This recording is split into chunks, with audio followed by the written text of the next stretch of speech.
So if you guys want to know how to take seats out of a transit or school bus, Katie and Sam are going to show you exactly how it's done. Effortless, just effortless.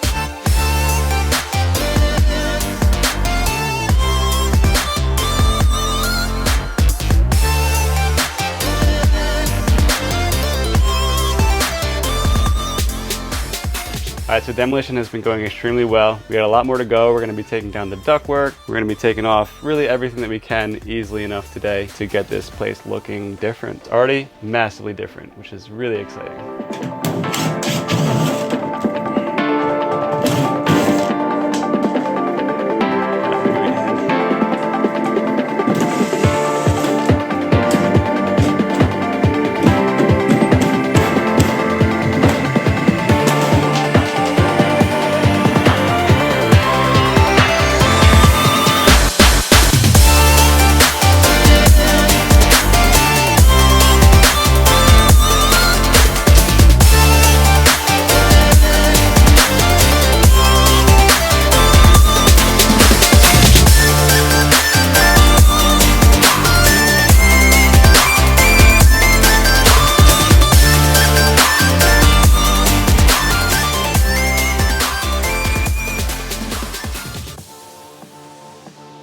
Alright guys, so we are done for the day. I want you to know that this is the most satisfying, most fun day of schoolie converting. It's all majorly downhill after this. So, you guys out there, enjoy your demolition day. Sam and I sure did.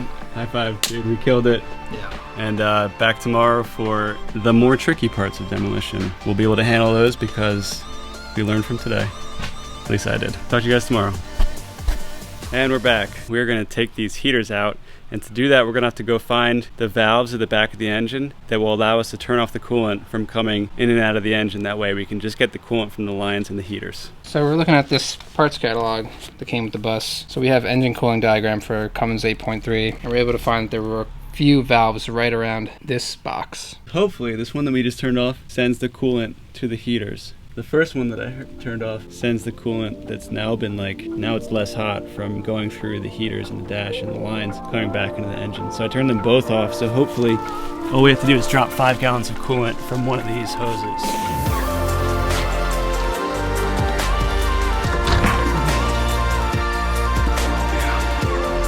Not much is coming out though.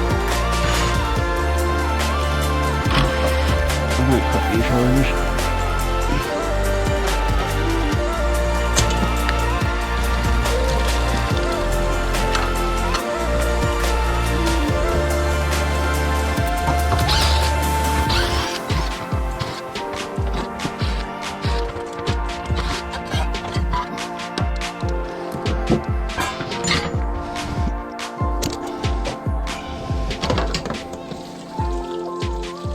Alright, so we got the heaters all cleared out, and so we've got a nice, clear, open floor. And you guys might be wondering to yourself, why did I take the heaters out, and do you want to take the heaters out yourselves? Well, for us, really there's no way to clear the subfloor out of here, get all that grime and junk, get the metal paneling that's behind the heaters and the lines out of here without dropping those heaters out. And the reality is we still are going to have a dash heater. We're gonna have to rerun the hoses all the way from the engine to the front of the bus, but we still will have the heater up here in the dash for the driver and the passenger. And we don't have a bus full of people anymore to worry about when driving. And that heat is only good for when you are driving. Some rear engine buses, you'll be lucky enough to have the heater hoses running underneath the bus. If you have a dog nose, it's gonna be easy because the engine's over here. So you just have to create a loop after the dash. And same for front engine buses. But in my opinion, don't keep heaters in your bus unless you are going to be running down really cold areas and have passengers that are going to sit anywhere besides the front of the bus. So we had a bit of a dreary, rainy day today, but we did get the heaters out, which was a really dirty, gross job.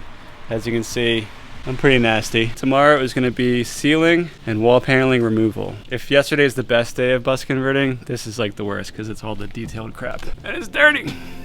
Is there stuff in the bus? I was thinking you were sweeping it away. What losing? I need it. Okay, you keep it. And then can you give it back to me? When you get back, I'll give it back to you. All right, to continue with this demolition, we had to spend a bunch of money.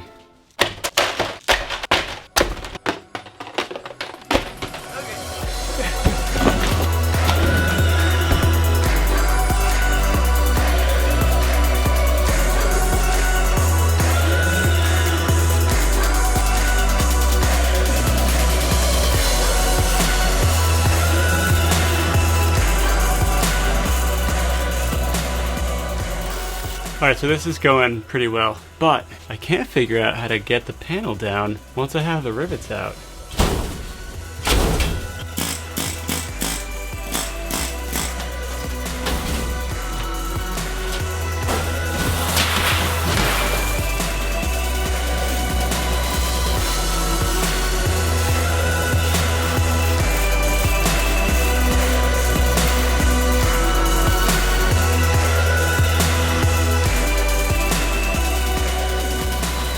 Alright, so now that we are down to our last couple of ceiling panels, let me tell you exactly what my technique is for taking them down. I'm taking this air punch and punching straight through the rivet. It just pops straight through. Brilliant. Next, I'm taking this air chisel and I'm putting it behind the seam so that I don't have to fight with the rivet. I just get to slide into the seam, and I use it to pop that seam straight down. It's pretty much happening effortlessly. The last thing I'm doing is I'm running this chisel along the seam to clear my metal panel, which is kind of hanging over a lip, clearing it so that the whole panel can come out. It's going really well.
Alright, so I'm really happy to say that with the addition of this air compressor and this air hammer, demolition is going really well. These tools are really fun, at least for me to use, having never used it before. It's definitely the way to go to get rid of rivets, to get rid of all these ceiling and wall panels in your bus if you have rivets. This is basically day 4, and the first 3 days were really kind of half days. So I'm delighted with how fast things are going, and we'll be back at it tomorrow to remove the floor. But before we do that, I've got to give our first Mobile Dwellings schoolie shout out to Gilligan Phantom.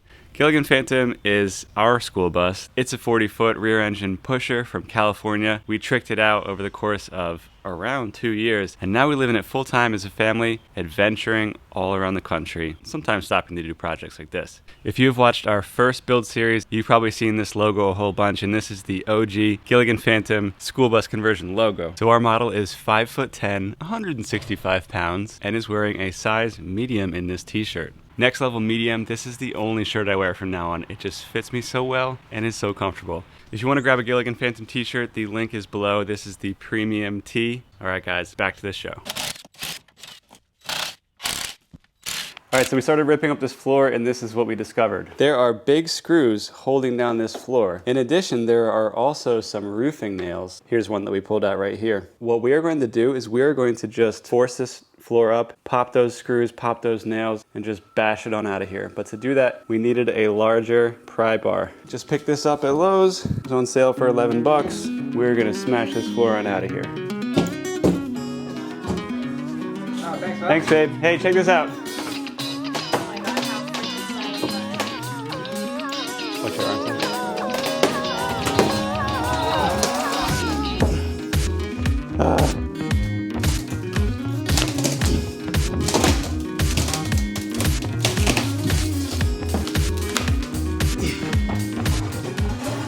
So we're having some trouble, mostly because there's these really tough screws right here that we can't seem to get out. So we are ripping off the rubber floor so we can try and get some of the screws around it off and hopefully pry those ones out.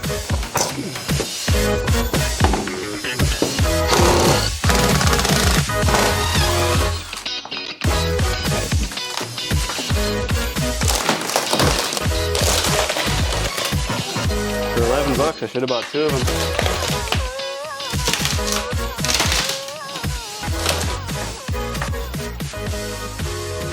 All right, we got one piece kind of up, so that's good. From here, at least we have more places to pry from. Honestly, this is tough work, guys. This is kind of exhausting, but we're gonna get through it.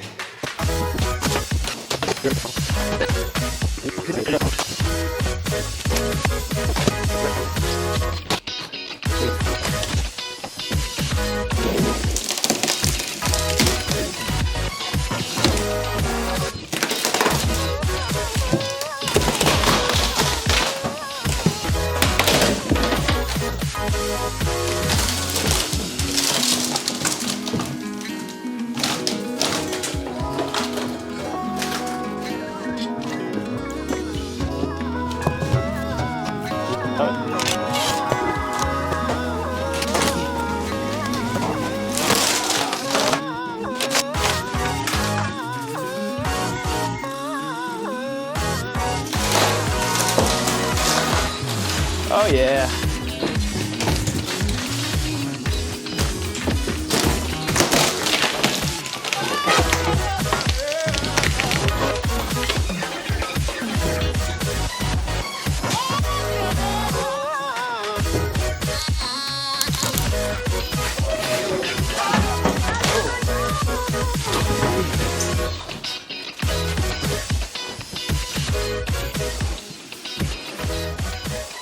All right, so that was quite exhausting and we are really happy to be done.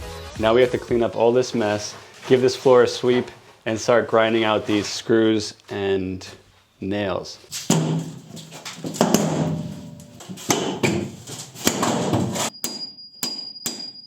right, so right now it really feels like we're pretty much close to being done, but this is a great example of how you're really not close to being done, and 20% of the work ends up taking a lot of time because we still have a bunch of work to do at the front of the bus here. We got to figure out what we want to do about the seat. We might take it off today. We got to remove this. We have to remove these. Yep. Yep. So lucky. What? Oh my gosh, it's so bare in here. Feels so different in here. I can't believe how much this space has been transformed in just like less than a week. Right now, it feels like the possibilities are endless on here. Well, we did it, guys, and that's all from me. Hit that subscribe button if you want to see this bus turn into a tiny house. Hit the like button if you had a good time coming along on this ride with us. Thank you for watching. We will see you next time. Peace. What do you think about this bus, Nova? It's great and shiny. Can you see a house in here someday? Table. Yep, everything. Table, couch, kitchen, shower, everything.